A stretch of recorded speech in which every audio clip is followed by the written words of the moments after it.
They were actually, sorry to just like randomly throw this in there, they were really good at throwing knives. Yeah, they were. Yes, they were. They were so good. Yeah, they were good. They had I was like, yeah. I mean, they could have gone to jail for murder easily if they weren't so confident. Yeah. I'm going to push back on that. I don't think they were good at throwing knives. I think they were trick knives from a magician. So the knives themselves were good at being thrown. But, okay, can you be really sure that Charlie bought them from an actual magician? Well, he says the magician gave them to him. They're trick knives, and then he had to explain that they really do work. They're real knives. As if trick knives mean that they're fake knives. Yeah, I thought that was a funny scene in the beginning, a little line.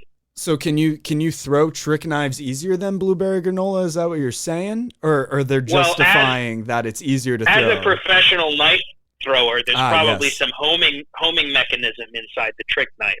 Of course. I feel like there would have to be something also in the background. Maybe not. Maybe, like, how else would the knife know where to go if it was just the knife alone? I don't know. I'll have to look it up. Ask Google. So you're saying they faked the knife landing? Yeah.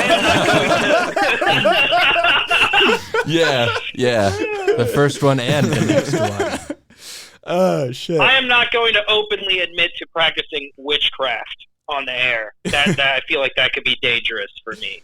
As we're slowly giving a lot of credit to this episode, my score is not going to reflect that. So I do need to bring up something that did bother me and like kind of ruin the episode a little bit for me. When they show us knowing that Bruce Mathis, like 8-10 minutes in, whatever, knows what Frank and Dee are up to. Well, when he goes on the phone. Yeah. Okay. Like I wish just they would have left that out and just made us think that.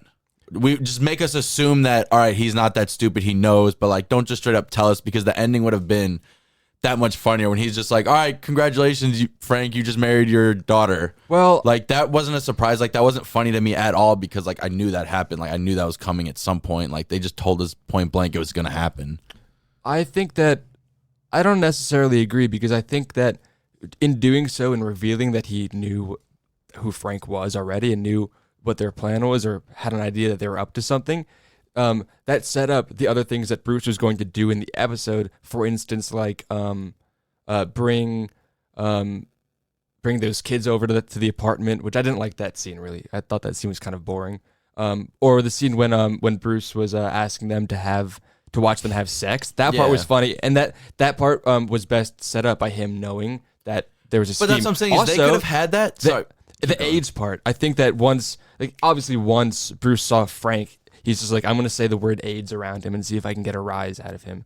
So, like, I don't know. I think that it kind of set up a lot of the jokes and a lot of the funny parts in the show. Yeah. Even though I really didn't love that part of the story as much as Party Mansion. Yeah, I mean, I think all of that could have happened, and like I said, we would just have to assume, like, all right, he's doing this because he knows, not because he's a weirdo. I see. But people kind of could have assumed, like, all right, this guy is weird, like, he really wants to know who his money's going to. I feel like some people would have believed it. I don't think I would have, but what frustrates me about like that part of the episode was Dee was never like, no, I'm not going to let like my birth father watch me have sex. Like I don't know why she didn't. Okay I agree. I don't know why she felt that too. Why does she push harder on that? Bruce is just as creepy as the others. Well, I know, no shit, but like, but I'm just saying, like, I know he wasn't actually trying to watch anything, but like that was a plot hole for me, and I'm like, I'm just gonna like put this part of the story on hold, and I'm just gonna focus on Party Mansion.